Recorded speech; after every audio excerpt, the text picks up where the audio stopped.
Hi everyone, it's Wednesday Warriors and it's me, Ariel, and this week I'm going to be talking about remembering everything that helped you get to this point. We've talked about relapse and knowing the difference between a slip and a relapse and knowing what to do when you notice that a relapse may be happening, maybe starting. And now I want to talk about remembering to keep going and remembering that you can do this and remembering everything that you've learned up until now so that you don't forget about those tools when you need them the most. Stay with me. You've learned a lot of things along the way, and you'll continue to learn things, and you may not need all of these things, and sometimes you might have to tweak the things that you've learned in order to fit your needs, because your needs will change as you change and as your recovery changes. It's really important not to compare your recovery to someone else's. Everyone's recovery looks completely different. We're all individuals. I say this all the time. What worked for one person may not work for another person. What worked for me may not work for you, and that's perfectly fine.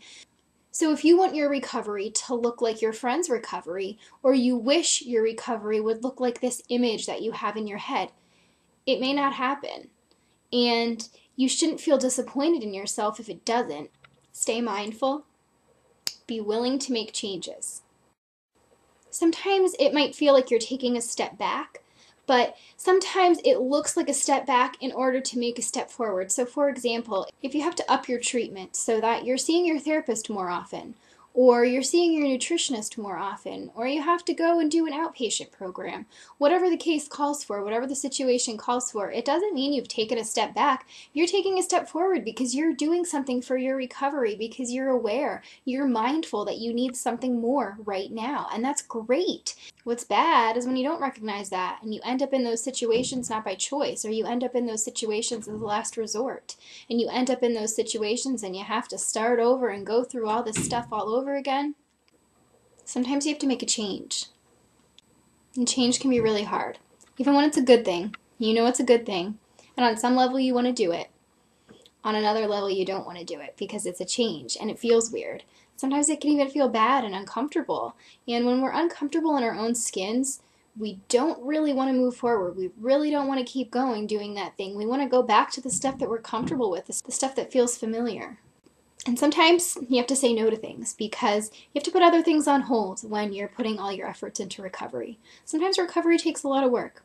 Sometimes recovery becomes like second nature, and you can add some things into your life and you can feel like you have a hold on everything and that you're really living and enjoying.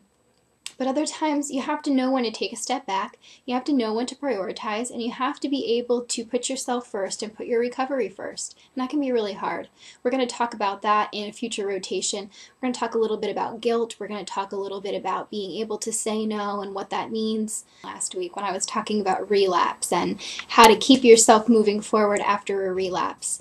So I'm just going to recap a little bit. And I had my own little relapse strategy for you where I use the letters relapse. So R, repair what can be repaired.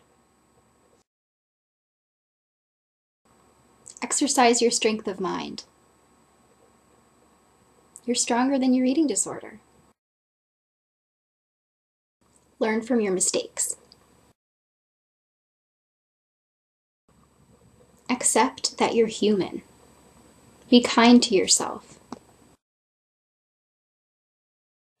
Prepare to start again.